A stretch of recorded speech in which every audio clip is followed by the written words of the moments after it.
অনেক ইজি, হ্যাঁ কমন পড়ছে অনেক। অনেক কমন ছিল, মানে ইজি ছিল কোয়েশ্চেন, খালি পড়ি নাই দেখে মনে হয় লিখতে পারি, লিখছি সবই লিখছি। কমন পড়ছে আমার সব, ক্যাডেট থেকে বেশি আসছে।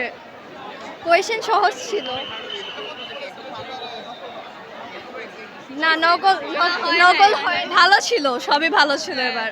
সবই ভালো ছিল। কারণ যা পড়ে গেছি ওটার কোনো কিছু আসেনি, কোনো যা পড়ছি একটাও যদি আসতো কমন, কোনো কিছুই কমন আসেনি। এবার পুরোপুরি প্রশ্ন আপনার অন্যরকম। আলহামদুলিল্লাহ ভালো হয়েছে।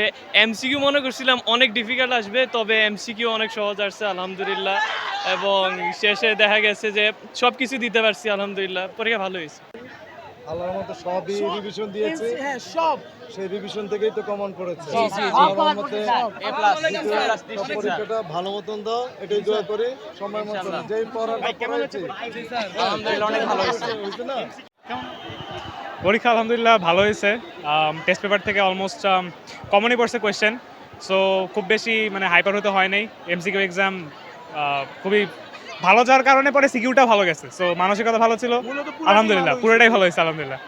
এছাড়া আমাদের কারিগরি বোর্ডের কারিকুলাম অনুযায়ী আমাদের শিক্ষা ব্যবস্থা অনেক ভালো, আমরা মোটামুটি সব কিছুই কমন পাইছি এবং লিখতে পারছি। ঠিক আছে, আর পরবর্তীতে বাকি পরীক্ষাগুলো আমরা খুব ভালোভাবে দিব, এটাই আমরা আশা ব্যক্ত। শিক্ষামন্ত্রী বলছিল নকল হবে না, প্লাস এবারের পরীক্ষাটা অনেক ভালো হয়েছে। আমি তো ফার্স্ট টাইম পরীক্ষা দিয়েছি, আমি হচ্ছে যেহেতু এসএসসি 26 আগে কখনো বোর্ডে এক্সাম দিই না, এটা সবাই জানে। ফার্স্ট বোর্ডে এক্সাম দিতেছি অ্যান্ড মোটামুটি অনেক স্মুথলি এক্সামটা গেছে। সো এই এক্সামের মধ্যে আমরা তেমন কোনো সমস্যা নেই যে নকল হবে, কোনো নকলও তেমন হয় না। অবশ্য বাংলা এক্সাম তো কেউ দেখারও সময় পায় না, যারা পারে তারা হলো না দেখেই লিখছে, এদিকে ওদিকে টাকানোর সময় নেই, খালি খাতার দিকে টাকা লিখতেছি, মানে লাস্ট 1 মিনিট পর্যন্ত লিখছি, তাও আলহামদুলিল্লাহ 100 মার্ক অ্যান্সার করতে পারছি।